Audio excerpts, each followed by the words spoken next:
morning, viewers. Welcome to my brief devotion titled Fresh Bread.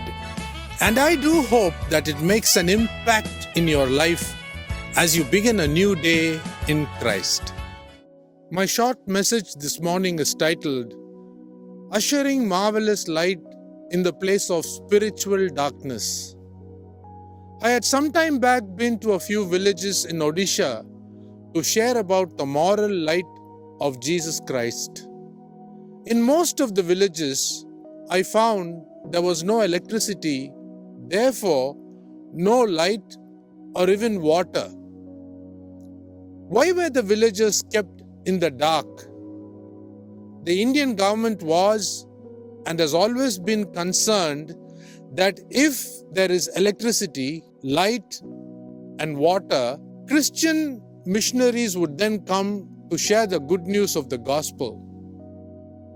This is the predicament in our nation, India, today.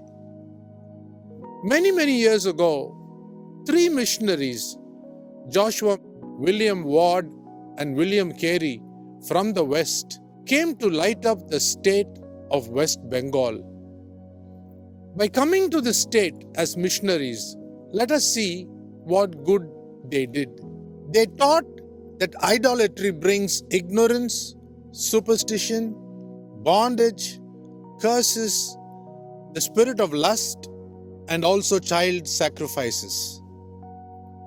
Point number 2. Indifference to the gospel of Jesus Christ ushered immorality, which included rape, fornication, adultery, divorce, eve-teasing and child abuse, that is, pedophilia, sexual perversions, abortions, homosexuality, and even premarital sex.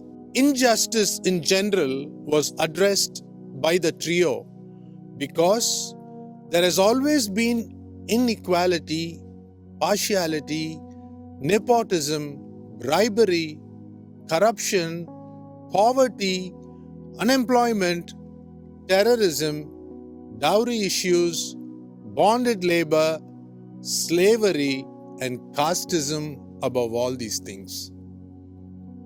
Because of irreligiousness, magic arts like sorcery, witchcraft, necromancy, astrology, divination, and more such abominable things emerged that the God of the Bible abhorred.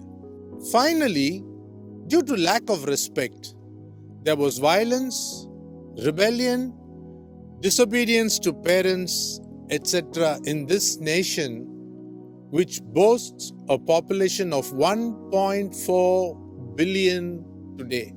As Bible-believing Christians living in India, we must unite and stand together to make our nation a nation that receives the glorious light of the gospel of Christ. Let's not forget the amazing grace of Jesus Christ in our lives today.